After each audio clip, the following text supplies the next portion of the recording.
comfort zone. I bet that's the way to do it. So our speaker this morning is J.D. Mitchell.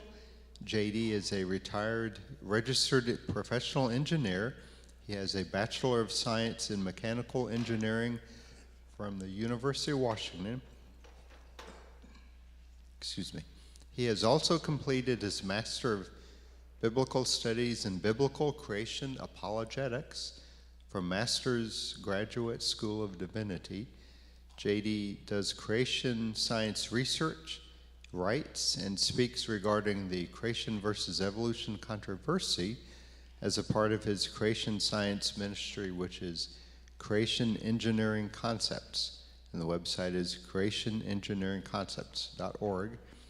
He writes a free monthly email newsletter, CEC News, which is designed to keep subscribers up to date on the latest news and articles regarding biblical creation apologetics. JD's wife, Bonnie, assists JD in the ministry. So thank you, JD. We look forward to the presentation.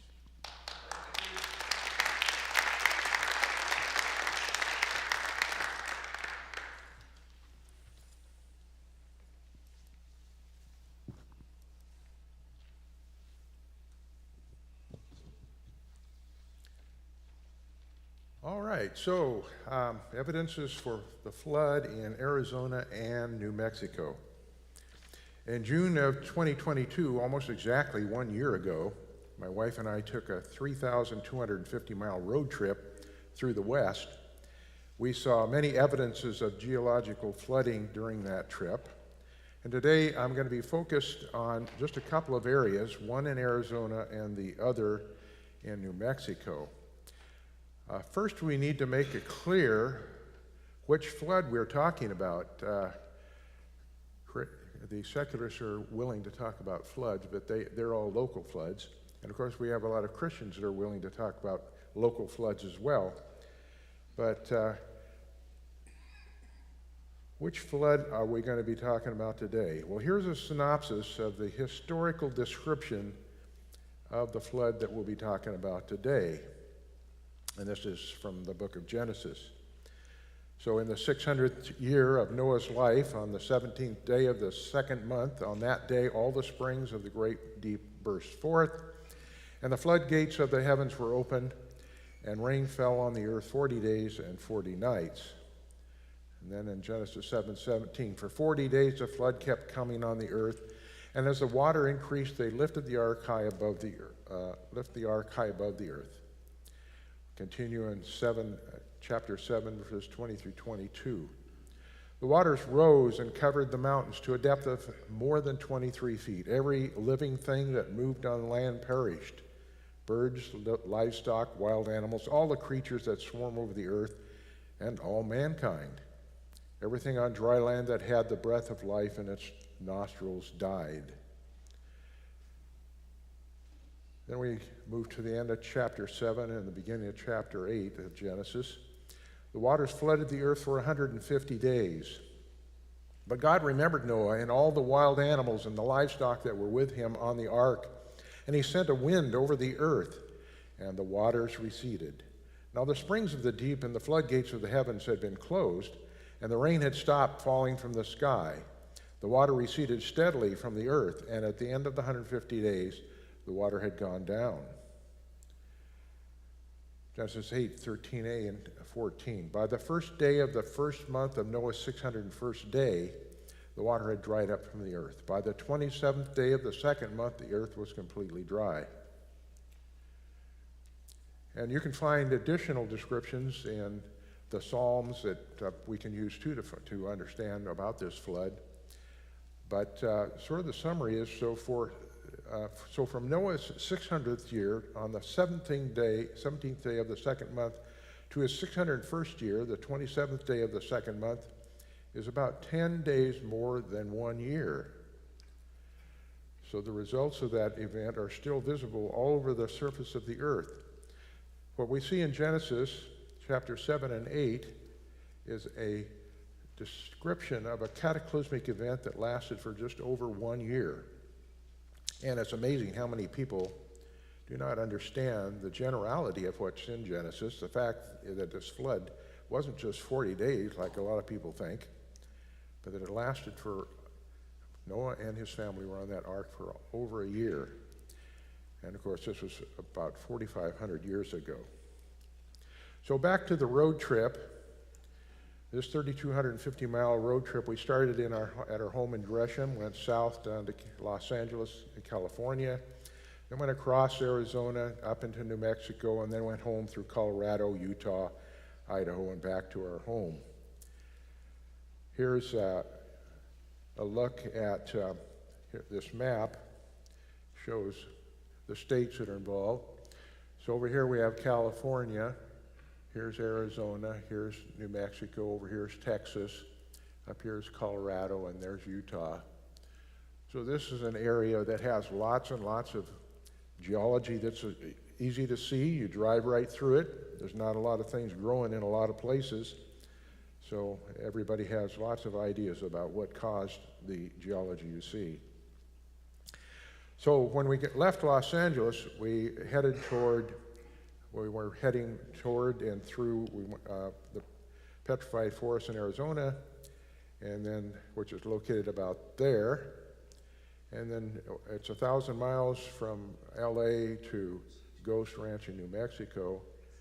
Most of the trips on I-40, this is I-40 that goes right through Flagstaff, and then when we get to Albuquerque, we head back north in order to get to Ghost Ranch. So today we're going to look at one of the most mysterious natural phenomena yet discovered in our great country. At least that's how it's described by many people, as a big mystery, spectacular trees of mystery. And this is the Petrified Forest. This is located in the northeast corner of the state of Arizona that I showed you. So today, concerning the Petrified Forest, we're going to consider these things. We're going to consider, in our introductory section, where is the Arizona Petrified Forest exactly? What does a forest look like? And how did the petrified trees get there? Altogether, I'm going to attempt to answer 10 different questions about the petrified wood and the national park itself. We're also going to look at the history. So question 4, we're going to answer when were these trees deposited? Who were the ancient residents of the area? Who were the first historical visitors? When did the land become property of the United States of America? And when was the Petrified Forest established as a national park? Then we're going to look at the geology. Question 9 is going to be, is there a consensus regarding the geology of the Petrified Forest? And then finally, question 10 is, are there fossils other than petrified wood in the Petrified Forest? We'll look at that as well. So let's start first with this question. Where is the Arizona Petrified Forest? And so here's the map again. Again, I want to remind you, we're talking about Arizona, New Mexico over here, Mexico's down here, up here is Colorado, there's Nevada, and bits of California there. There goes I-40 across through there, and there's where the Petrified Forest is. This is a map of the Petrified Forest National Park boundaries around 1996. It shows the boundaries of the park that were in place for many, many years until 2004, when the boundaries were expanded considerably. Prior to the expansion of the park ran 21 miles from here to there. It was 21 miles, and its width was about 6 miles east to west in this direction. And that was the way it was in 1996. Then, currently, like in 2004, we see a tremendous expansion, as happens with most of these areas these days. The politicians continually want to tie up more and more land into national parks and wilderness areas and so forth. So it now extends 27 miles north and south and 21 miles east and west, with a total area of 146,930 acres, or 229.6 square miles. The expansion increased the protected area by 63%, and it includes 50,000 acres of wilderness. The road through Petrified Forest hasn't changed much over the years. It's a north-south road that goes right up through the middle of the park this way. And so what you see here is, here's I-40 going right through here, and this is your access to the northern part, and then Holbrook, Arizona is here, and then there's another road that goes down here so you can access it also from the south end. So you can plan as we normally do, is we usually go up at one end and then come out the other end and then go on our way, you know, sort of in a circle. So that's, I think, a good way to plan your trip. Next, let's start to take a tour. What does it look like? So if you start at the north, you'll run into this sign. Most people end up starting at the beginning in the north because that's where the freeway goes through there. So let's head south, starting at the north. Here's the first stop. It's a painted desert visitor center where the usual National Park Service amenities are available. You can find books, DVDs, a movie theater, all of which promote the idea of uniformitarianism and millions of years of evolution. I have been in many, many national parks, many governmental parks of all sorts, and they all promote uniformitarianism, that is, that the present's the key to the past, and millions of years of evolution. This they have a service station there, quick stop, grocery, and other amenities. So the picture you see there was when we went through in 2017. Here's what it looked like in 2022. It's interesting, but the whole foundation of that multi-million-dollar place started crumbling.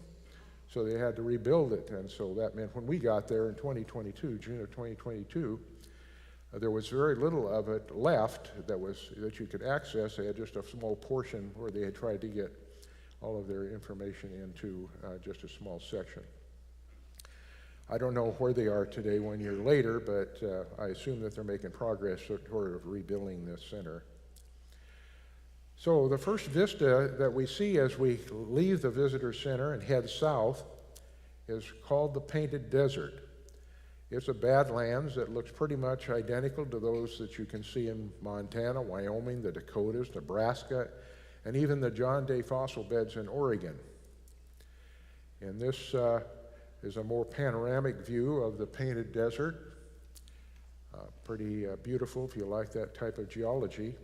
And that's what you see at the northern end of the Petrified Forest National Park in Arizona. One of the first things you see as you head south in the park is what's called the Painted Desert Inn. It was built in 1924 as a trading post and a hotel. It was transferred to the U.S. government ownership in 1932, rebuilt by the CCC from 1937 to 1940. It operated as a Harvey House, a hotel, from 1947 to 1963, and it was restored as an Indian art museum in 1987.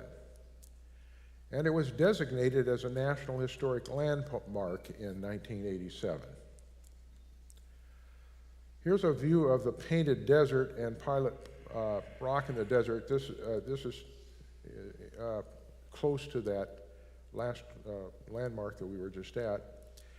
And right off here is Pilot Rock, is right there. This is an actual photograph I took, and it was pretty hazy that day. So what it turns out is that the picture I took of the sign was better. So this is a picture of the sign, and you can see Pilot Rock better from this picture that was on the sign that they had there. The initial method of accessing the Petrified Forest for tourists was by the railroad, but later and for many years, the main way of access to the Petrified Forest was Route 66, and that bisected the Petrified Forest not too far from where I-40 does now. And as you drive south through the Petrified Forest, you will find out where, you'll see where Route 66 used to be. And they have this old car there sitting there at this location of where Route 66 used to be. And also, there's a series of these telephone poles that run right up through where they followed Route 66. And those still existed when we were there in 2017. The next attraction on the road south is the Puerco Indian ruins. They were a permanent village near the intersection of the main park road and the Puerco River. They consist of the remains of 100-room pueblo. Nearby to the Puerco Pueblo ruins are a number of petroglyphs on large rocks such as this. And in that area you see lots of rocks that will have these ancient petroglyphs written on there, scribed onto the patina. Less than a mile down the road from Puerco Pueblo is a pullout that brings you to a large pile of inaccessible rocks about 20 feet down. So the picture I'm taking there, I'm standing quite high up above that pile of rocks. It's not easily accessible to get down there. They don't want the general tourist to go down there anyway. But I was able to use my telescopic camera to get some pictures of why they call that newspaper rock. All those rocks down there have all of these petroglyphs scratched on them that the ancient Indians had put on there. So that's why they call it newspaper rock. So next we're going to continue south to the first area where petrified logs are clearly visible from the road turnouts. This area is called Blue Mesa because of the many different colors that can be seen in the sediments there. The secular explanation for what we see there is, if we look up here, the log was buried in a bed of sand and gravel on the bottom of an ancient stream channel. After many years passed, erosion began removing the sand and gravel, and the log was once again exposed. So this is the current secular explanation for what we see in this Blue Mesa area. And notice they talk about ancient stream channels. You're going to see more and more ancient stream channels. They have no concept of anything being like a catastrophe or anything would have an effect over a large area. So here's a close-up view of that same log that's seen resting on top of the sedimentary hill that was in the previous picture. Indications are at that time that it will soon break up and fall down the hillside as the supporting materials erode it away. Now, secularists estimate that the hills currently are eroding at a rate of 1/4 of an inch per year, and they believe that these sediments are 225 million years old. Well, of course, that requires all kinds of stories to explain as to how those logs still exist if there's 225 million years old. And if we're going to assume that it was just a simple process of erosion of over 225 million years, and if it's been a steady uniformitarian 1/4 of an inch per year, that means that 880 miles of sediments have been eroded. Well, of course, that doesn't seem very reasonable, so there's something wrong with an explanation whereby you just say, okay, we have a uniformitarian situation here over 225 million years. That can't be what happened there. Now, if you go with a similar assumption of 1/4 of an inch per year for 4,300 years since the flood, then that's only 90 feet. So that's within the realm of possibility then. That's a much more reasonable result. The next point of interest is that agate bridge. This is a 110-foot long fossilized log that's still intact, and it's supported by reinforcement that was added in 1970. So there's the log, and then they put a reinforced concrete section under it because they wanted to have it last for, more decades, because they knew that it was going to break and fall down like all the other logs did. And here's an old photo of the agate bridge from the early 1900s before they reinforced it. Back then, everyone who visited the Petrified Forest had to experience a walk across the bridge. Now, walking on the bridge is no longer permitted, even though the temptation is great. You can see Bonnie was I just had to grab her. She was going to go right across there. A couple of miles south of Agate Bridge, we come to what's called the Crystal Forest. Here, for as far as one can see, are broken up chunks of petrified logs. This is one of the iconic views of the Petrified Forest. The fossilized logs of Petrified Forest National Park come in several colors. The colors change depending on the time of day and are better seen early and late in the day when they are not so washed out by the sun's brightness. And the coloration is explained in the next slide. I think this is a good explanation. This was in that area, they had this sign up and they talked about what the different colors meant. And of course what they mean is that the wood has been penetrated by different minerals, and if it has more of a red iron oxide in it, it's going to tend to be more red, yellow, orange, and purple. It has more manganese, and it's going to be black and gray, and more quartz, it's going to be white. And you see these mixed in throughout a particular log and in different logs. Some will be just mainly one mineral, and others will have multiple minerals showing. According to the secular explanation, the coloration of the logs required millions of years. However, scientific experiments have proven that this process can take place quite rapidly. Of course, why is it that they feel that this had to take millions of years? Well, because that fits up with their presuppositions about the age of the earth and the age of rocks and the age of petrified things. So this is my pen there. That gives you an idea how big that particular log is there. So what's this business about millions of years to get hard, so far as these logs are concerned?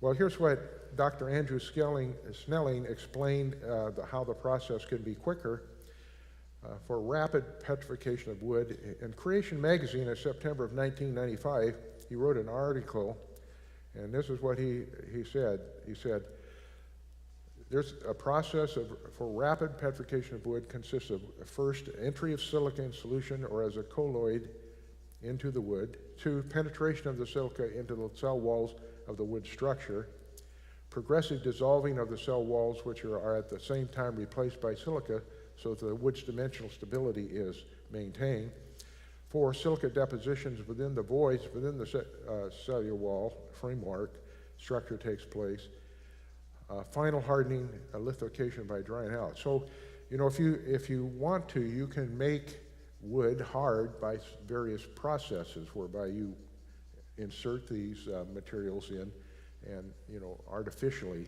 make them hard. So it doesn't take millions of years. We know that because we can do it in a short period of time if we have the inclination to do so. At the south end of the Petrified Forest National Park is the Rainbow Forest Museum, as well as a gift shop and restroom. Now later I'm going to talk to you about the museum displays when we get into the paleontology of the area.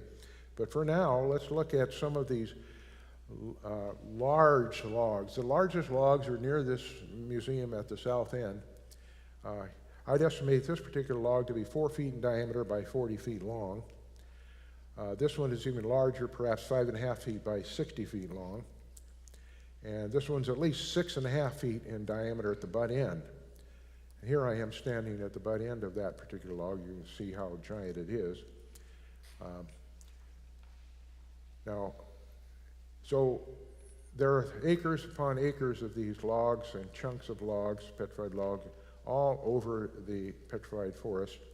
Here's one thing that's important for you to remember. That is that there's not a single standing tree.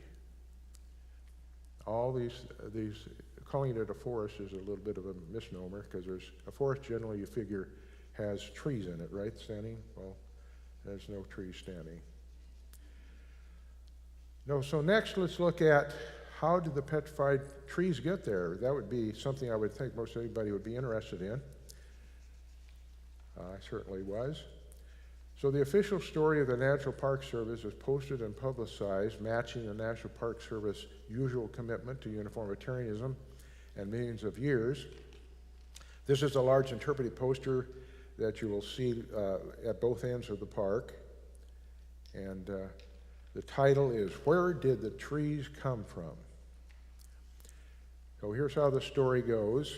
What you see in this picture is a series of steps. One, here's the tree living, and then step 1, step 2, step 3, step 4, step 5, step 6, step 7, step 8, step 9, step 10. So let's go through these steps, see if it makes any sense at all.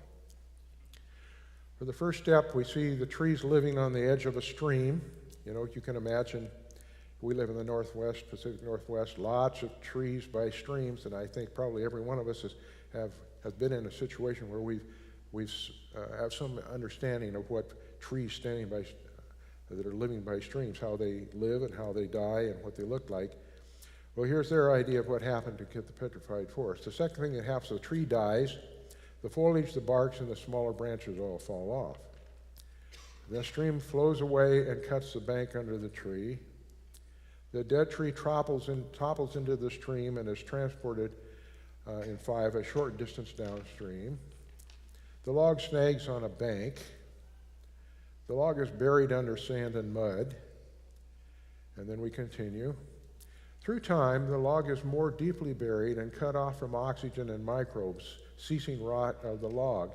Silicon in groundwater infiltrates the log, and through a chemical reaction replaces the organic material with quartz crystals. The log is petrified. Subsequent erosion of surrounding rock re-exposes the petrified log. And finally, continued erosion undercuts the log, causing it to crack and break into segments, some of which roll down slope. Well, it seems to me that if that's the way that the petrified forest was made, we should have petrified forests being built everywhere we go, in the Pacific Northwest and everywhere. They should just automatically happen all the time. Here's a picture of how they want us to understand these streams.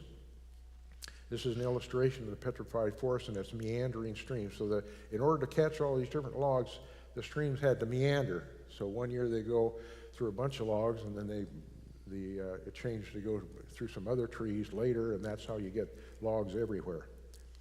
I see some real serious problems with this scenario, so let's look at those problems.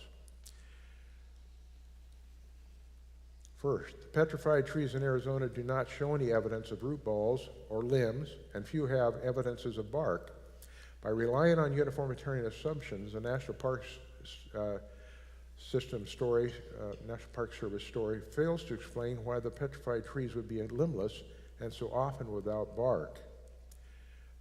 Now, the photo you see here is a photo of an evergreen tree. I think it was Douglas fir, that was in my neighbor's backyard for 15 years. And they just cut it down just recently, finally, after 15 years. This is what it looked like about 2 or 3 years ago. And notice how many limbs of various sizes are still on the tree. Today we have no expectation that all the limbs and bark will always fall off a tree as soon as it dies. Any of us, if you want to drive through any forest, take off from here, go east, west, north, south, it doesn't matter, and you're going to see trees like this in living forests. So that's nothing unusual. Even the U.S. Forest Service research talks about what we can really expect.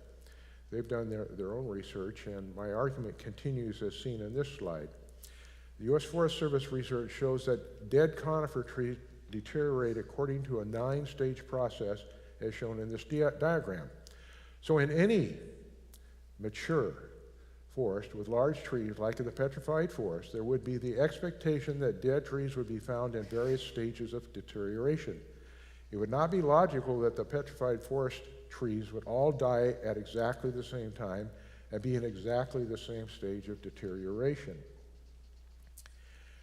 And Forest Service research also indicates that there is an expected timeline for conifer tree deterioration. Significant limbs should remain on the tree trunk for 10 years after the death, and remaining tree bark should be significant until stage 4 or 5. We're looking at stage 4 or 5 in this diagram here, which according to this and the previous diagram is 80 or more years after the tree dies. So what we're talking about is reality is that these trees don't have all their limbs fall off immediately. It takes at least 10, 20 years before all the limbs are mostly gone in reality, and then a long time after that before they naturally rot away to nothing. So, the National Park Service story has little explanatory power because trees of today, they die, the trees that we know about today, die, fall into streams, and are buried. They do not petrify, they rot away. How does the National Park Service story explain the lack of proper burial and sufficient silica in the groundwater to petrify logs today? Again, uniformitarianism fails to provide believable explanations. Well, it's interesting, too, to note that not all secular geologists agree with the National Park Service interpretation. Even in 1958, the late noted Professor Raymond Cecil Moore of the University of Kansas wrote that he agreed with those in the profession who believed that the trees were deposited in flood conditions. This is his book from which we got the following quote. Here's what he had to say. Professor Moore said, quote, "There lie thousands of fossilized logs, many of them broken up into short segments, others complete and unbroken. The average diameter of the logs is 3 to 4 feet and the length 60 to 80 feet. Some logs, 7 feet in greatest diameter and 125 feet long, have been observed. None are standing in a position of growth, but with branches stripped, lie scattered about as though floated by running water until stranded and subsequently buried in the places where they are now found. The original forest may have been scores of miles distant." This guy could have been a creationist if he only knew. Here's a secular geologist more recently who is quite open to catastrophic processes being involved in the petrified forest, Tara L. Smiley, in his book, in his paper, The Geology and Climate of the Indigenous Forest Petrified Forest National Park in Arizona. Here's what he wrote, or she, I don't know if Tara is a man's name or a woman's. Quote, "The cause of death and fast burial of the logs can only be speculated upon. Volcanic phenomena such as a nue ardente or an ash flow or a Krakatoa-like eruption could cause widespread devastation and fast burial under ash. Certainly, the Mount St. Helens explosion of 1980 demonstrated the effect that such a volcanic explosion can have on a forest. It also resulted in the burial of logs and other debris by floodwaters nearby, as well as many kilometers downstream from the volcano. So the definition of a nue ardente is a swiftly flowing, turbulent gaseous cloud, sometimes incandescent, erupted from a volcano and contain ash and other pyroclastics. And of course, many of us are somewhat familiar with these arguments because of us living so close to Mount St. Helens. And of course, that means that we probably have some knowledge of Steve Austin. And creation scientists have a little bit different idea even than what these secular geologists do. Here's this book that was edited by Stephen Austin called Grand Canyon Monument to Catastrophe. And why am I going to bring that book up? Well, it's because inside that book, the answer about the petrified forest was written by our own Bill Hoche from Mount St. Helens Creation Center. He wrote this, quote, "The petrified forest was never really a forest at all, but a region where tree trunks in battered condition with limbs and roots broken off and bark stripped away were rafted in by water and buried quickly beneath volcanic ash and fine-grained sediment. The logs are almost all found resting horizontally. The scenario seems more akin to modern deposits adjacent to Mount St. Helens than to the traditional view of sluggish streams and occasional volcanism operating over a period of millions of years." That's what Bill Hoche had written in Steve Austin's edited book there about the Grand Canyon. Another noted creationist geologist, the late Dr. John D. Morris, has also published an opinion about where these trees came from in his book, The Global Flood, and he wrote this, quote, "Petrified forest in Arizona is the upper member of the Chinle Formation. This popular display of abundant petrified wood would more aptly be called the petrified log jam, for no hint of a standing forest remains.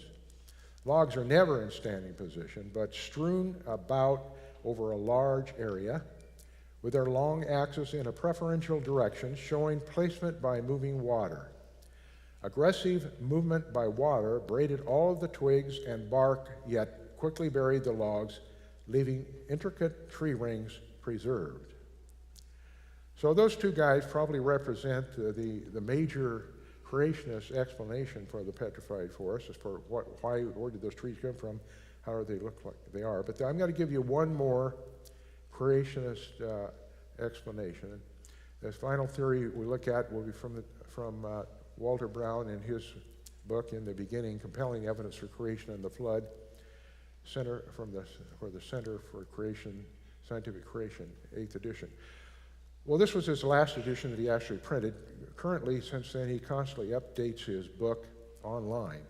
So every so often he'll update, and so I haven't any reason to think that he's changed much with regard to his theory considering the petrified forest.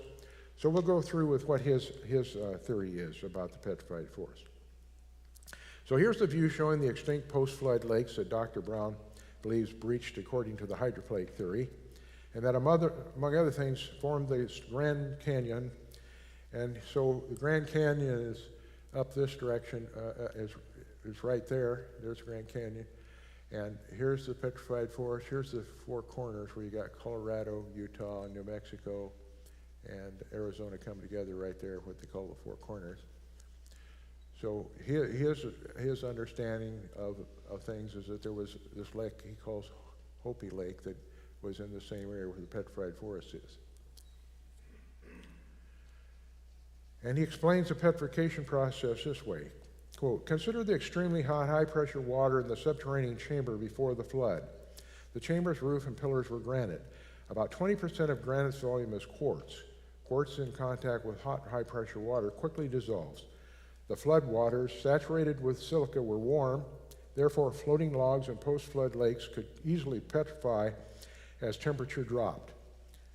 That occurred in the former Hopi Lake, as seen in today's Petrified Forest National Park." So remember, in the hydroplate theory, his understanding would be that these are post-flood lakes that happened immediately after the flood, the worldwide flood. Finally, notice that the Petrified Forest National Park lies in the southeastern end of Hopi Lake's basin. Petrified logs lying on the bottom at the end of the lake would be least disturbed by the water spilling out the opposite end. This accounts for the high concentration of petrified wood in the most famous petrified forest. So let's summarize his explanation. Abraded, limbless logs from the global flood float in silica-saturated post-flood Hopi Lake. 2, the logs petrify and sink to the bottom of the lake. When the lake dam breaches, petrified logs are left in the Chinle Formation. So here we see the correlation between the hydroplate theory and the Chinle Formation. Chinle Formation, a little bit hard to see here, but this off-color, the Chinle Formation is sort of this off-green, and when they talk about a formation, that means geologists have found reason to believe that certain sedimentary layers are the same throughout an area. So the Chinle Formation is not only here in this area, but when we get to talking about New Mexico, that's also the Chinle Formation, where we're going to be talking about later. So anyway, so here we see the four corners, and there we see this, and then when we look at the Chinle Formation, we can see the Chinle Formation is right here, and it encompasses all of the Petrified Forest National Park. And we'll be talking more about the Chinle Formation because that's the main formation of the park. Now, so we can't know for sure whose theory is right here, but it seems that most of us creationists would think that the creationist positions make much more sense than the secular. So next, let's try to answer the questions about when were the trees deposited and who were the ancient residents of the area, who were the first historical visitors, when did the land become property of the United States, when did the Petrified Forest establish a national park? This first one's pretty easy. We got just two answers as to when the trees were deposited. All secularists believe, secularists, geologists, and paleontologists, once they make a determination about the age of something, most generally it becomes a matter of faith from that point on. So many decades ago it was determined that the Chinle Formation and those formations, sediments near there, are about 225 million years old. And so that's how old, that's when the trees were deposited according to the secularists. Biblical creationists, however, estimate between 4,000 and 4,500 years ago. So those are the two possibilities that you have. No one else thinks anything in between, that I am aware of anyway. So the next question is, who were the ancient residents of the area? Well, the secular view is that humans have occupied the area for 13,000 years. But as usual, they have used incorrect assumptions to come to that conclusion. A more accurate estimate is that they've been there for around 4,000 years. Here's the secular timeline. They call the Paleo-Indian timeline 13,000 to 8,000 BC. They call the archaic 8,000 to 1,000 BC. The basket maker from 1,000 BC to 700, what they call Common Era or AD. Pueblos from 700 to 900 AD. Pueblo 2 to 3, 900 to 1300 AD. Pueblo 4 from 1300 to 1450. And then historic is 1450 AD and later.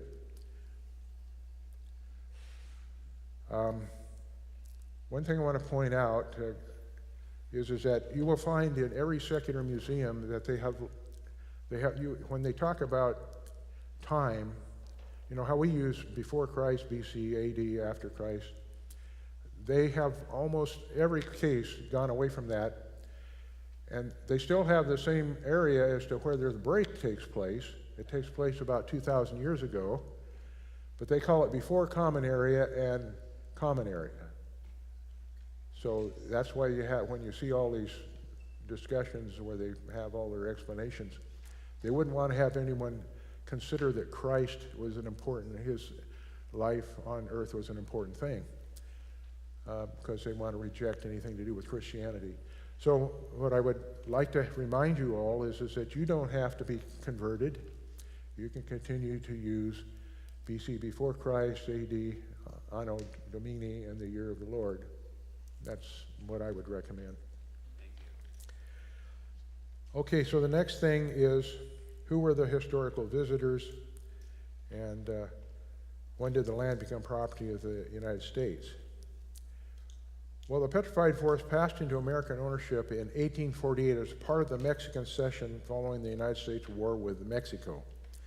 Documented incursions into the area after that were the U.S. Corps of Topographical Engineers recorded discovery of petrified wood 100 miles north of what's now the Petrified Forest National Park in 1849. The U.S. Corps of Topographical Engineers recorded discovery of petrified wood in what is now the National Forest in 1851. Railway surveyors passed through the area in 1853 and later. And there was this what was called the Whipple Expedition in 1853 to 1854. And then the Atchison, Topeka, and Santa Fe Railroad went through the park in the 1880s. So that's pretty much our historical understanding. This is an interesting drawing that shows these guys that are going out doing topography, seeing a picture of them as their first experiencing the Petrified Forest back in the early 1800s. Now, if there were other white men that passed through the area before the middle of the 19th century, none of them left any account, so that's all we know. The first tourists were in the 1890s, and making this into a petrified forest took two steps. First step was in December 8th of 1906, the Petrified Forest National Monument was established by President Theodore Roosevelt. And then the second step was in December 8th of 1962, the Petrified Forest National Park is established by an act of Congress. And at that time, this park became the 31st National Park, and we have now answered 8 of the 10 questions that we set out to answer. Let's move to question number 9. Is there a consensus regarding the geology of the Petrified Forest? What do you think? No. Okay, so what we see here is this is a discussion of geology that you will get. If you go there, you'll get a big brochure with all kinds of information about all these different areas and how, what's what, and so forth. What you do see here is you see different formations. These are sedimentary layers that are different formations. And of course, they all have different names. And of course, and this is an area where you have a chance for even active lava flows. And I don't know whether they expect to have any expectation of this happening in the future, but there's evidence of lava flows there. And then so we have all these different layers, okay. So that's a slice through the park. And what's interesting, when you get into the technical literature, what you find is that you get these different sedimentary cross sections, and this is all Chinle Formation. But look, notice all the different sedimentary layers that make up the Chinle Formation. And this is the northern portion of the Petrified Park vicinity. And this is just one of many. So if you are not a geologist who's really familiar with the area, you're not going to know whose sedimentary chart to believe.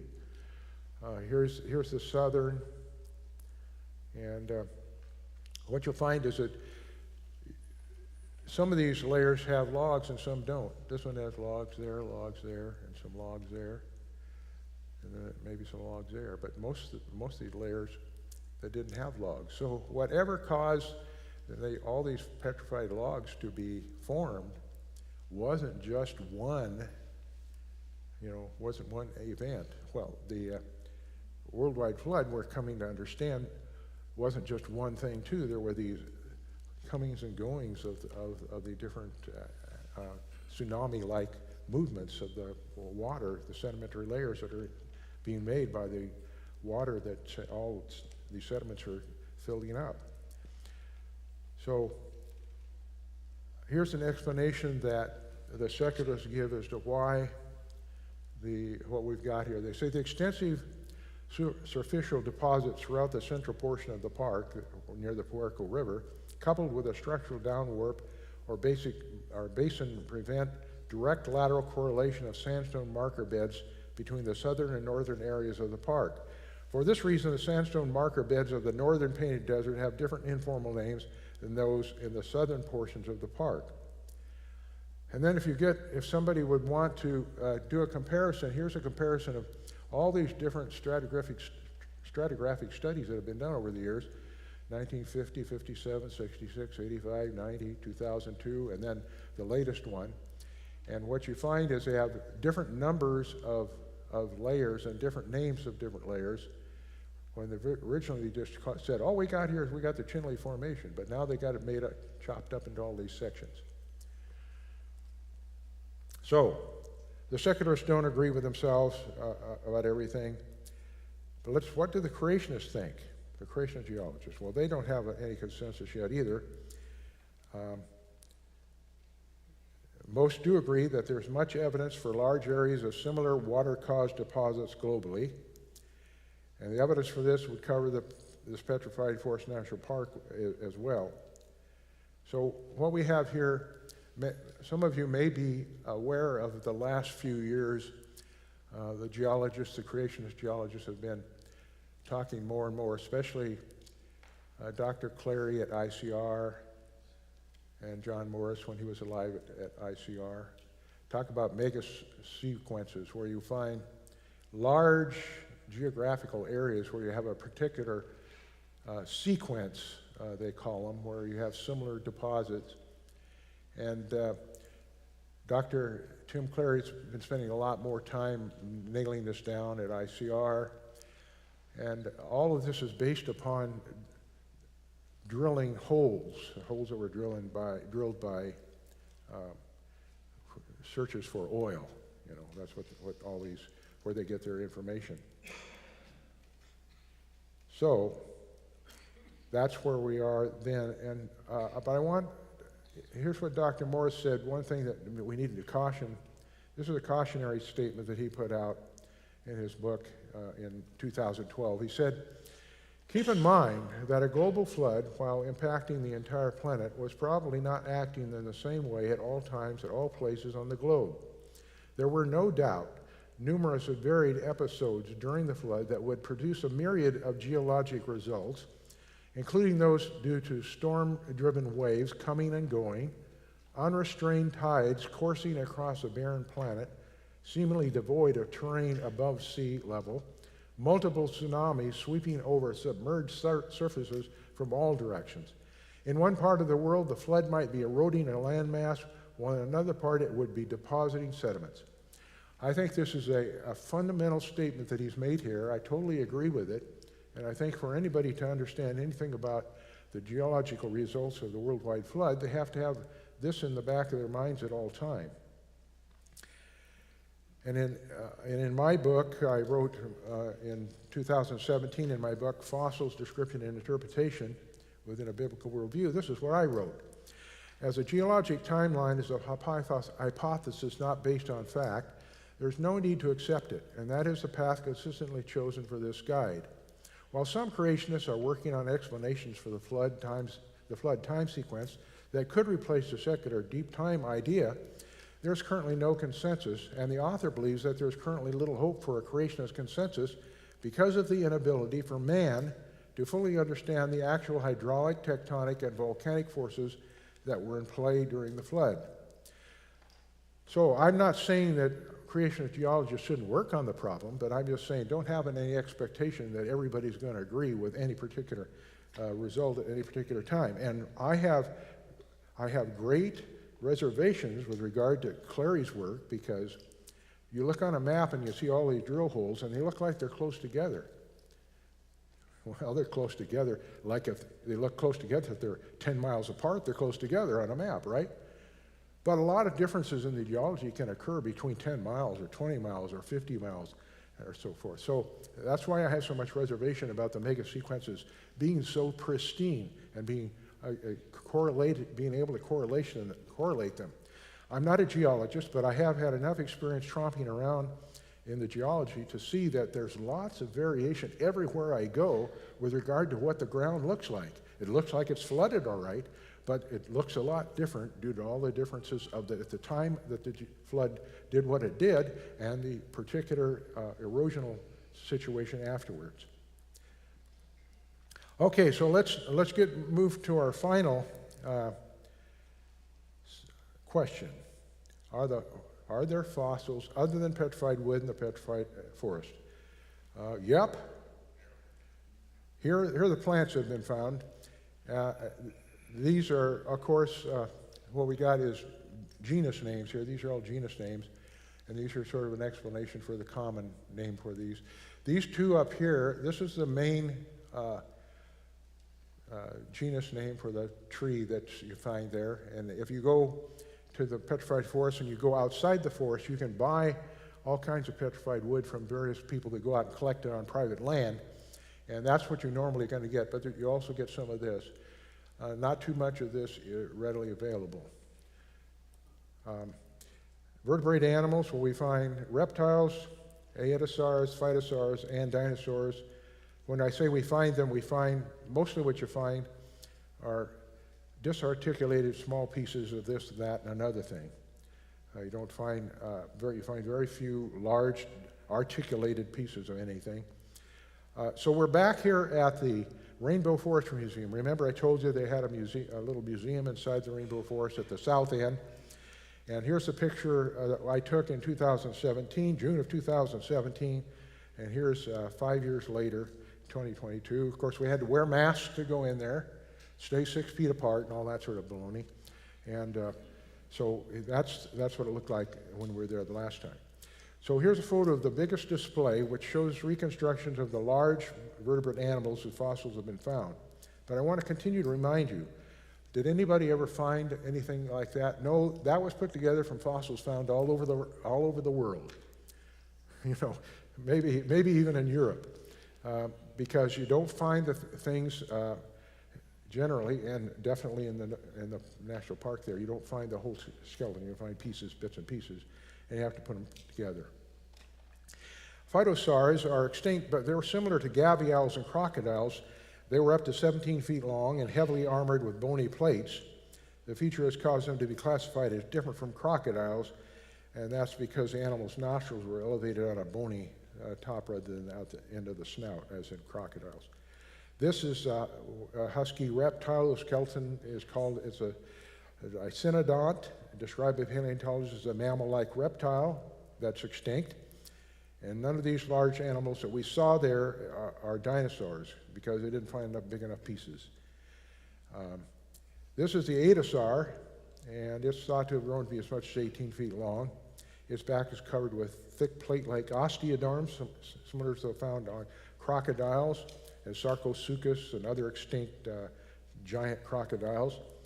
The pointy nose is thought to have been used to root in the soil for food, and the spikes probably were either for protection or for differentiation by sex or whatever.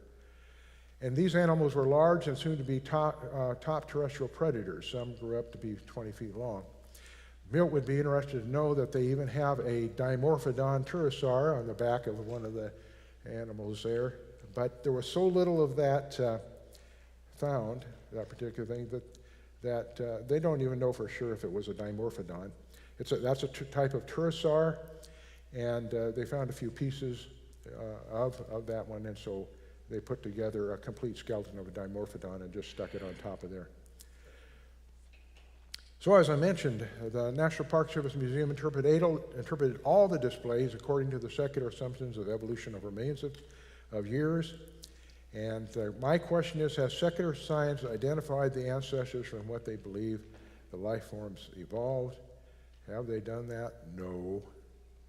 Has secular science come up with the transitional forms from which all these things have evolved? No. So the reality is, the conclusion is that what we find in the way of the fossils there is that these animals are intricately engineered design.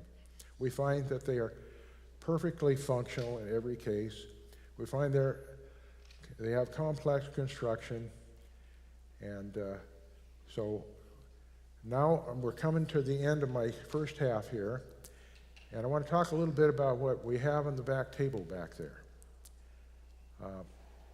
We have my books, and my books have a lot of general information about fossils and what to believe about evolution and what to believe about dinosaurs and so forth. So if you haven't ever looked at my books, consider them. And all three of these books are back there. Also, I have a new 11 by 17 poster of the guidebook to North American dinosaurs created kinds that you can get for $5, put on the wall. And when I was introduced, Mark said that, mentioned about the CEC News. CEC News is a newsletter that I send out by email every month on the on the first Tuesday. And we have a sign-up sheet back there. If you don't get it and you're interested in paleontology, creationism, all this origins argumentation and so forth, then you might want to get that. I send out articles, research, and products of particular interest to biblical creationists, and it doesn't cost you anything. Just make sure you write your name and your email address so I can read it. I want to talk about fossils and fossil replicas. Why is it that I collected enough in order to have a complete museum at the Mount St. Helens Creation Center? It's because fossils are educational and fun. You can start your own little museum at your house, and most fossils are evidences from and proof of the Genesis global flood at the time of Noah. So if you're a Christian and you believe the Bible is true, you're the one that should be collecting fossils, not all the atheists. because biblical Christians are the ones that that have a reasonable explanation for them. Evolution in millions of years paradigm does not provide a reasonable explanation. Every book I read, they have these crazy fairy tales about how fossils are formed. And if anybody could just understand them, they'd know that none of those things work. You have to have rapid, complete burial, and not some other story with the thing floating on the top and slowly going down to the bottom. So we have back there trilobites for sale. We have ammonites for sale. We have fish for sale. We have dinosaur bone for sale. We have dinosaur eggshell for sale. We have marine fossils. We have nautiloids for sale. Then we also have some replicas, dinosaur claws, dinosaur teeth, dinosaur eggs, dinosaur toe bone, dinosaur brain endocast, dinosaur skin impression. And guess what? It's break time. So, if you have any questions, and I'll be in the back there, but I know that Mark's going to tell you that you have 20 minutes to get your whatever you're going to do, and then we'll be back, right? Yes, 20 minutes. Let's return at.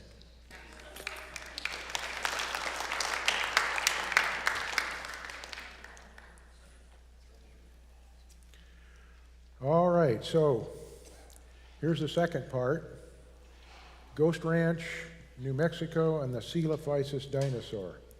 I want to remind you of something that's important for every Christian to understand, and that is the primary presuppositional differences between the biblical and the anti-biblical views have to do specifically with death. I'm trying to get rid of this. Can't get my... Everybody wants to know? Okay. What we got is, if you look up here in the upper part, evolution always considers that the way we got here was through suffering, disease, and bloodshed. Death is a good thing. That's an upward process. That's wonderful. Otherwise, we wouldn't be here. Creation has an entirely different view. Man's actions in the Garden of Eden are what caused sin to come into the world, and with sin is what came death. And here's another way to look at it. Another way is that evolution looks at millions of years of death, and that's very good.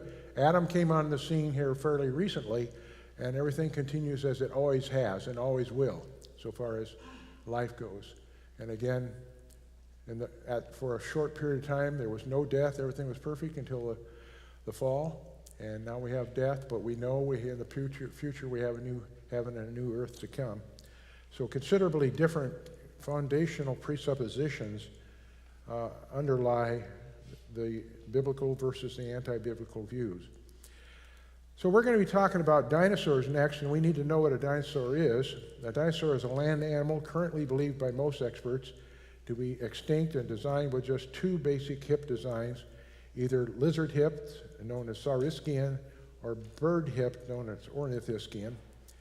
And another thing about dinosaurs, a lot of people get confused because they see animals around that look somewhat like dinosaurs, but they're lizards, and there's an entirely different setup with regard to their hips, because dinosaurs have their support underneath them, not out to the side, like alligators and crocodiles and lizards and so forth. I've talked about this before. Maybe some of you remember seeing this. Darwin had his I think idea about, that's how he came up with his living tree of evolution. Well, I have my I think. And I think that what the Bible tells us is that there was a creation, and then later there was the flood. And at creation we had different kinds. And I think there was a certain amount of extinction due to things getting eaten, all of them after the fall getting eaten and so forth. But then at the floods, God had certain animals that he put on the ark, and he chose those, and they may have been exactly the same as the created kind, or they may have been some sort of a variation of the created kind. And so those 4,500 years ago have had a different adaptation. There's not evolution, but there is variation within a kind, or there's, adaptation. So that's my understanding of how we got to where we are with regard to all life, including dinosaurs. And afterwards, what happened is that most of the dinosaurs just weren't able to hang in there. So here's the reality with regard to dinosaurs. The dinosaurs were created according to kinds in the beginning by God. There was adaptation over the 1,600 years prior to the flood. Some extinction after the curse. Dinosaur fossils in the rock record represent accumulated variation, dimorphism, disease, and injury at the time of the worldwide flood. The dinosaur kinds that came off the ark were not able to flourish and seem to now be extinct.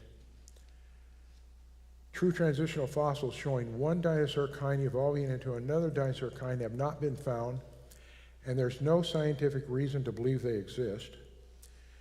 Many dinosaur species and genus names have been applied based on inadequate remains such as teeth or a few bones.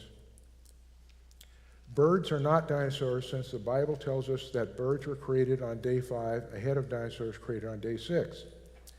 So those are points, or the reality that we have. Now we're going to be talking about the Coelophysis dinosaur, and this picture is of the Coelophysis dinosaur replica display at the Dinosaur and Fossil Museum in Mount St. Helens, at the Mount St. Helens Creation Center in Castle Rock, Washington. Now this display is just as good as you'll find at any multi-billion-dollar, $100 million museum that you go to in New York or Chicago or wherever you want to go. That is an exact replica of one of the Coelophysis dinosaurs that was found. The person there is not a dinosaur.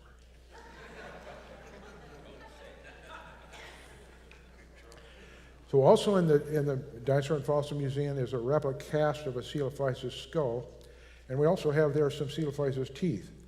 So we're talking about Coelophysis. Here's an artistic rendition of what Coelophysis may have looked like. And on those people who bought the poster that shows the different created kinds according to my theory, that's kind number 8, called the lithe, fast-running created kind of dinosaur. Here's another artistic reconstruction of the Coelophysis showing how large it is believed that they got to be. They were relatively small. They thought that the big ones didn't get any bigger than about 10 feet long from nose to tail. And here's one of the signs that's at the Coelophysis display at the Dinosaur and Fossil Museum in Mount St. Helens Creation Center. And it says, the Coelophysis dinosaur fossil cast demonstrates rapid, complete burial and opistotonic posture at the time of death. And we have another sign up there, and it reads, the remains of nearly 1,000 Coelophysis dinosaurs were discovered in 1947 in a bone jumble in northwest New Mexico. By secular and creationist accounts, they were buried in a massive flood. Uniformitarian paleontologists interpret this to be the result of rapid burial in a flash flood 200 million years ago. But modern flash floods do not result in the burial and fossilization of animals. A better interpretation is that the massive Coelophysis bone jumble in New Mexico is a result of the cataclysmic actions of the worldwide flood at the time of Noah about 4,500 years ago. So, Ghost Ranch. Ghost Ranch is located, what we have here is a map of New Mexico in the area. Here's Albuquerque and Los Alamos. So anyway, and then this is the road up to Abiquique, where the Ghost Ranch is. This is, to give you a little better feel, there's the border between Colorado, there's Durango, and New Mexico. So this is in the very close, almost to the very top edge of New Mexico, where we find Ghost Ranch. This is the entry gate to Ghost Ranch, and there's a sign that says visitors are welcome. Another sign that says that there's a paleontology and anthropology museums, and lodging, camping, tours, hiking, trail bikes. You do have to sign up to go up there online. They say they welcome you, but they want to know you're coming in advance. So the geology around there is pretty typical. This is what you see a lot of, is these mesas and mountains, and then badlands, all sorts. Here's the road that you're coming on to get down to the ranch. Here's what's called Chimney Rock that's behind the buildings at Ghost Ranch. And this is the Welcome Center. Also at Ghost Ranch, there are the two museums we talked about, the Paleontology Museum and the Anthropology Museum. There's a large dining hall there, an arts center. There's a family center, a social center, a worship center, several residence buildings. There's a horse corrals, there's campgrounds. It's a pretty large area, in fact. And the reason that we were there was to learn all we could about the Coelophysis dinosaur that was found at Ghost Ranch in 1947. Notice that this is the home of the Coelophysis. This is when you drive into the Ghost Ranch area, it says home of Coelophysis. And it was made the New Mexico state fossil.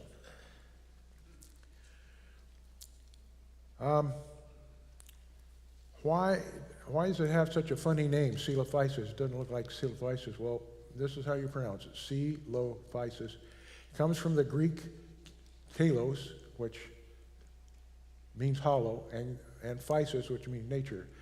So the reason that they named it Coelophysis was because the first bones they found were bones that were very thin, and a lot of the bones in Coelophysis are pretty thin and hollow. So that's why they call it Coelophysis. So when you get to the area of the museums, they have this sign that talks to Florence Hawley Ellis Museum of Anthropology and the Ruth Hall Museum of Paleontology. And it's all in one building, but there are two sections of one building. And there you see the Museum of Anthropology and the Museum of Paleontology identifying signs.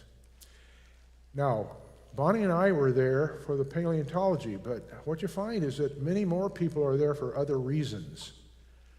Probably the number one reason people go to Ghost Ranch is because the artist Georgia O'Keeffe did her painting there. I'm surprised how many people have heard of her, because I wasn't an artist. I never knew anything about her. But even my granddaughter said, yeah, I know all about her. So anyway, she was described by some as a cranky old hermit, and she lived many years at Ghost Ranch. She had her little spot there, her little cabin, and she did a lot of painting, but she also did a lot of art using old cow skulls. See that cow skull up there? And here's a painting she did with a skull theme. That's her with a painting she did. And it's interesting that the Ghost Ranch logo comes off of that skull art that she did. It's a place not like no other, made possible by you. And so how is that? Well, that's because you spend your money when you go there. Her paintings were famous for depicting the Ghost Ranch area scenery. This is one of her paintings here. Here's another one there. And Ghost Ranch is promoted, as I said, a place like no other, made possible by you. It's not a country of light on things, it's a country of things in light. That's what George O'Keeffe said. Lots of beautiful scenery there. And it's said all the time, Ghost Ranch is a life-changing place. Generations of visitors know Ghost Ranch is a place where you can connect with the land, find a spiritual home, discover new skills. As you'll find out, it's owned by the Presbyterian Church USA now, but there's no emphasis on any particular spiritual position. You can come from any direction you want. They have all kinds of people, all different beliefs that come there. George O'Keeffe, who owned the property within the ranch, and countless other artists bring it to life on canvases and on film. Bask in the glow of morning or evening, drinking in the peace the ranch instills. Leave the world behind and soak in all Ghost Ranch has to offer. So that's how they promote it. Inspiration, art, adventure, connection, respite, and history. Well, let's see what the real history is here. In the late 1800s, the notorious Archuleta brothers, cattle rustlers, hid their stolen goods here and discouraged intruders by spreading rumors that the land was haunted by evil spirits. The area became known as Rancho de los Bujos, or Ranch of the Witches, which later became known as Ghost Ranch. Arthur Newton Pack, one of the country's first environmentalists, bought the ranch in 1935 and sold a little piece of it to an elite artist by the name of Georgia O'Keeffe. Arthur and his wife Phoebe gave the ranch to the Presbyterian Church USA in 1955. Now, Ghost Ranch caters to all religions and all philosophies, but at one time it was more oriented toward Christianity, as seen in this old nameplate now found inside the Anthropology Museum. So you can see originally Ghost Ranch was dedicated to the education of man in the stewardship of the natural resource entrusted to all of us by our Creator. Ghost Ranch became a popular retreat for East Coast elites and Los Alamos scientists. Famous guests included Charles Lindbergh, Ansel Adams, and John Wayne. Many films and series were shot over the years here, including City Slickers and The Ballad of Buster Scruggs. Ghost Ranch is the site of one of the best-known paleontological digs in the Northern Hemisphere. Coelophysis, the little dinosaur, was first discovered at Ghost Ranch in 1947. So now that you have gotten all of the generalities out of the way, we're going to concentrate on paleontology. And that was the reason why we went there 1 year ago. Here's a map, an aerial map of Ghost Ranch. So here's the main highway going up toward Colorado. And then you take this little road in that I showed the road coming in. And then this is the center. It's actually sort of a loop here. At one time, they actually had, they did farming in here, in this section between the museum, the convocation, the center, and all the dining halls and everything. And this is a contour map, which these different contours are at certain elevations. So this is at 6,600 feet, 6,700 feet, and so forth. And higher, when you go up this way, it's higher elevation than down here. So you're going up, and there's where the Coelophysis quarry is. It's about a little over half a mile from here by a trail to get up to it. Okay, Edwin H. Colbert.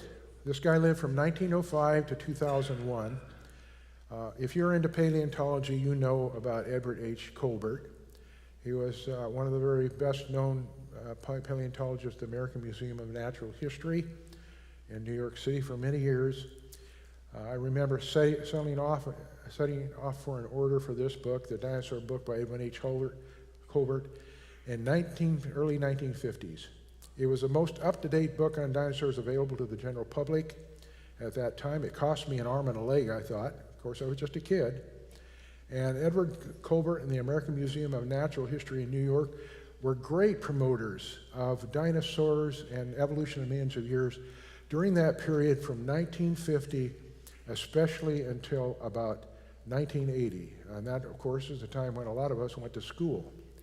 And if you had any interest in dinosaurs or evolution or any of that sort of stuff during that period of time, you would have been influenced by the American Museum of Natural History in New York. Here, some 40 years later, in 1995, Colbert would publish this book, The Little Dinosaurs of Ghost Ranch. Now that book is the book that is a detailed record of Ghost Ranch finding and the process that they went through in order to find these Coelophysis dinosaurs. And here's the site map of the mass of Coelophysis dinosaurs. So every one of these is a big block of dinosaur bones meshed in various rock, sandstone and solid rock of other type. And these are all listed down here. Those all had to be excavated, and you'll get to see here what a project that was. So they took 13 of those blocks out in 1947 and 1948. They took 16 blocks out 1981 to 1982, and then they took one out in 1985. And they weighed thousands of pounds, most of those blocks did. So they didn't go in at like some spots. You go into a dig for dinosaur bone, and you go and you find one way or another you found that there's some dinosaur bones there, and you dig out a section of dinosaur bones there, and you take them out to the museum, and then you finish your preparation of them at the museum or at the university, wherever it is. But this was such a solid glob of rock that they had to take these out in big chunks. And there were so many pieces, not just 1,000 dinosaur pieces of 1,000 Coelophysis, but there were lots of other plants and animals and so forth, invertebrate and vertebrate animals mixed in. So these are where the blocks went. AM1 went to Ghost Ranch, 2 went to the Yale Peabody Museum, 3 went to the American Museum, 4 went to the Connecticut State Park, 5 went to the American Museum, 6 went to the American Museum, 7 went to the Museum of Northern Arizona, 8 went to the American Museum, 9 went to the American Museum.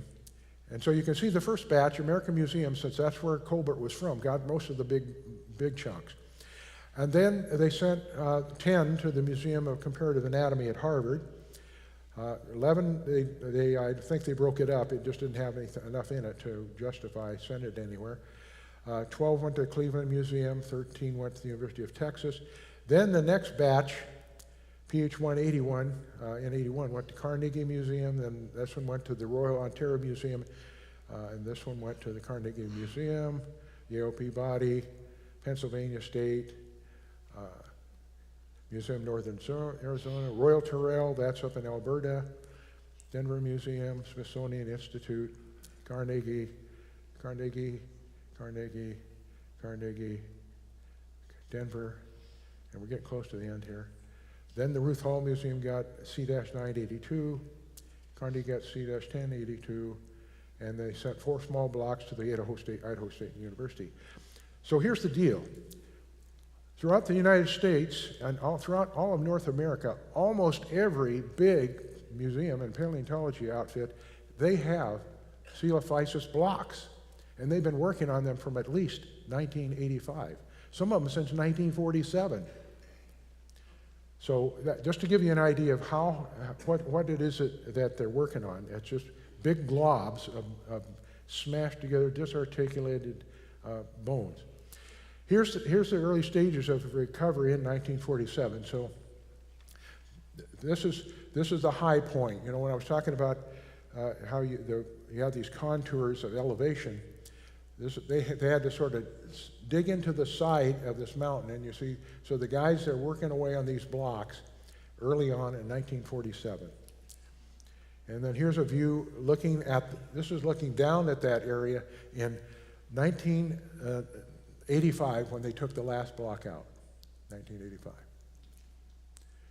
And this is the way they came in. And this is the way when Bonnie and I walked in, we came in up this trail here.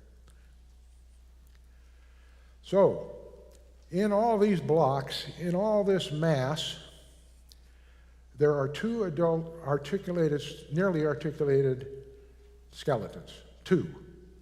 And notice they both have the death pose where their neck's going back.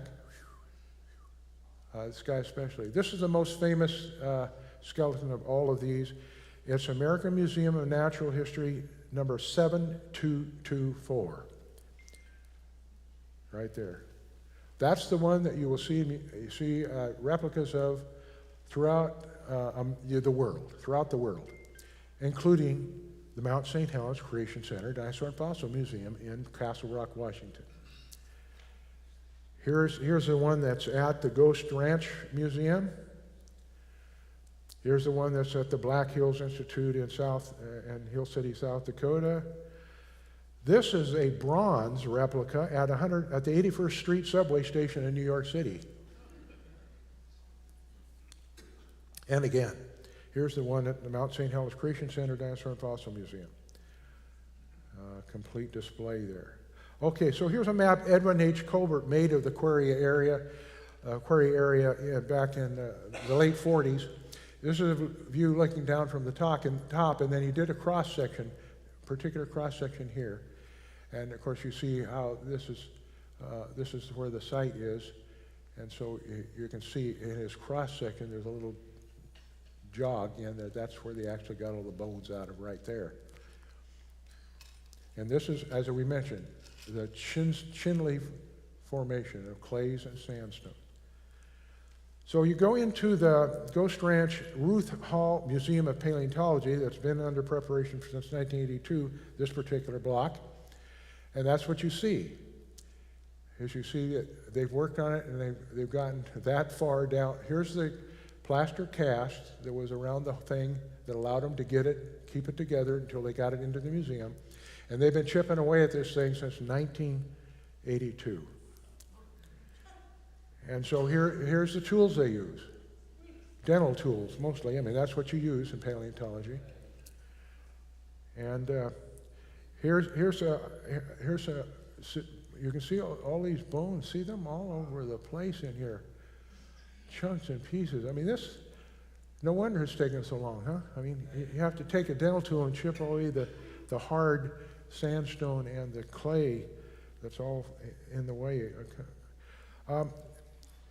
So I want you to know too that mixed, or I think I mentioned this before, but understand the bones are parts of other animals like clams and shrimp, fish, crocodiles, and other things. They're all mixed in there. So you have to have a knowledge of what you have to really know what you're doing. You can't just hire some yokel to go in there and start chipping away. Do you see the femur bone? You don't? It's right there. Right there. How did you miss it? Well, here's a closer picture of the femur bone right there. So the femur bones are maybe about that long. Here's another view of this block. And remember, blocks like this are in museums throughout North America, still today. So when people will talk about dinosaurs, everybody knows about Coelophysis. Everybody that's in paleontology knows all about Coelophysis. What do they know? Well, of course they know whatever, according to whatever their presuppositions are, they know. That's what they know. Here's another view of the museum. So you have the ability to come in, you come in the door over here, and then you can look down on that from this direction. And there's their cast of the American Museum of Natural History Coelophysis skeleton. At the other end, they've got some other displays. Let's look at this picture. I find this very interesting. 1947, there's Edwin H. Colbert, and he got his workers, this guy and this guy.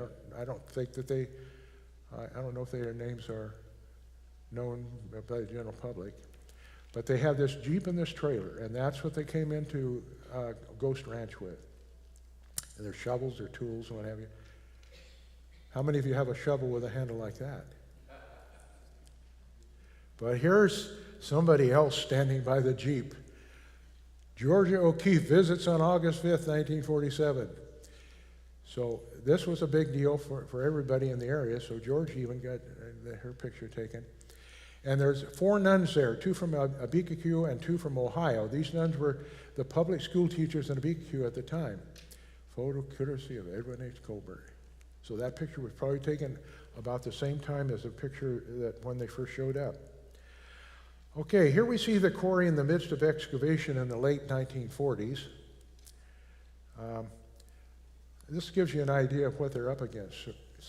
How is it that they did this with jacks and levers and you know, they're out in the middle of nowhere. And they had to get these plaster casts on all these blocks, get them up to the point where they could then get them hauled out of there.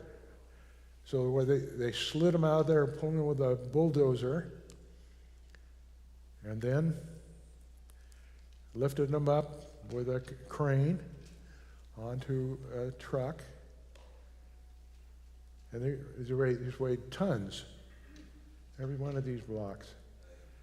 But everyone in the area loved to be involved. So, you know, I don't think there were very many people living there at the time. There aren't that many living there now in the area. So here again, I want to remind you about how big these blocks were and how many of them there were and where they all went.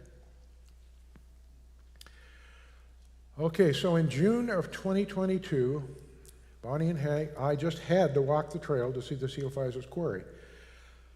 There's no indication that there's a lot of Coelophysis fossils in the area anymore. In other words, it's not an active fossil digging site or anything like that. The major fossils that were found are these ones that you saw in those blocks. So we took the 1 mile trip, a 1 mile round trip to get up there. There's the trail. Here's Bonnie getting hooked up in a thorny plant of some sort. And the area was the typical beautiful scenery. So when you come on the scene, here's a view approaching their quarry, and they have 2 permanent signs there. There's one right here as you come up the trail, and then another one up where the quarry was. And this is what the one lower sign looked like, and there's the upper one, what it looks like. Take a look at these 2 pictures. This is a 1947. This is a 2022. Notice the similarities. So you can see there's the same geologic formation. It hasn't changed too much, has it? See the similarities? But you can see what they've done is that they filled in all of this so that this is a steep slope here. There's no place to stand like that up there anymore. And here is the similarity to where when they hauled them out and where we came up. There's the first sign. Here, I was standing at the top sign.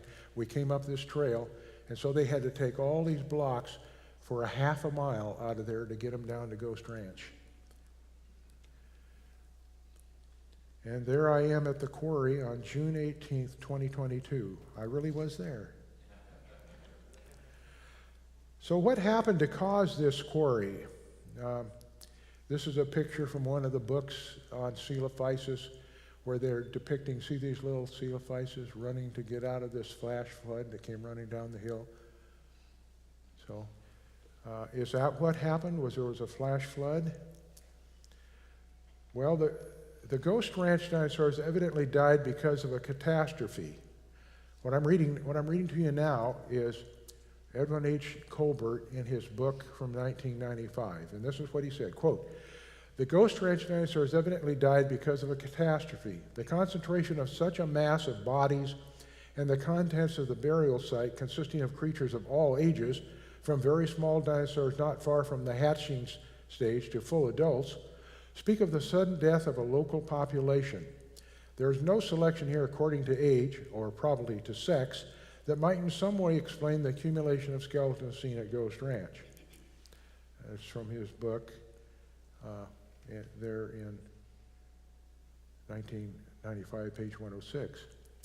And then he says, "The bones of Coelophysis in layer F were obviously buried soon after the collective deaths of the dinosaurs. Perhaps it would be better to say that the carcasses were rather quickly buried." And then he continues, "The manner in which the necks of many Coelophysis skeletons are recurved backwards so that the skulls are in these individuals are just above the pelvic region in each case demonstrates that even though exposure before burial was brief, it was long enough for the carcasses to dry out, causing the muscles and ligaments of the neck to contract, thereby pulling the long neck back to its unnatural position over the back. Yet this lack of evidence of scavenging by other carnivores, such as tooth marks, punctures, cracked bones, or bones within the ends chewed off, reinforces the conjecture that burial must have taken place soon after death. Likewise, the lack of the evidence of trampling in the form of broken and damaged bones would again seem to be evidence of rather quick burial." So, that epistotonic posture that you see with the dinosaur's heads back like that are found in many skeletons, not just Coelophysis. You go to any natural history museum and you'll likely find a replicated dinosaur skeleton with the neck back like that. Edwin H. Colbert's theory was that this shows that so the dinosaur was able to be able to have his head pulled back due to the drying out of its muscles or whatever. I don't know for sure what causes that. And different people have different theories about what causes their necks to go back like that, like they were trying to breathe or something, you know, because they'd lost the ability to breathe because the air was they were all covered with sediments. But I don't know for sure. But the fact of the matter is it's an indication of rapid burial in my mind, which I think is an important point to take from it. Here's a more recent secular conjecture for the blocks of fossils that have been found at Ghost Ranch. Quote, what killed the many hundreds of Coelophysis and other animals? That cannot yet be determined. Possibly the animals died in a drought. Perhaps animals congregated around a shrinking water source when flood waters overcame and drowned them and transported them to the Coelophysis quarry. That's from 2017 in the New Mexico Earth Matters.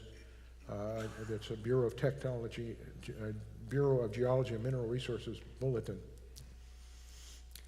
That explanation seems to me to diminish the idea of a catastrophe. This is probably because for secularists and specifically for atheistic paleontologists, their faith does not allow any consideration of a worldwide flood. That would be like us taking the Bible and burning it in the streets for them to consider a worldwide flood. Oh, well, I think it's probably much more likely that the reason we found those dinosaurs the way we did is because it was as a result of the global flood at the time of Noah. So again, finally, here's the Coelophysis display at the Dinosaur and Fossil Museum. Now, finally, just some general comments about the Mount St. Helens Creation Center Dinosaur and Fossil Museum. We have been adding to it since it opened in August of 2021. We've added what you see there is a pteranodon skeleton, and there's also a Camarasaurus skull replica. And if you haven't been there, I think you need to mark it on your calendar sometime for the summer to get over there. The displays are all interpreted according to, the Genesis, the explanation, and the worldwide flood. They're all well explained. So I hope that you would be able to come. That's all I have. Do you have any questions?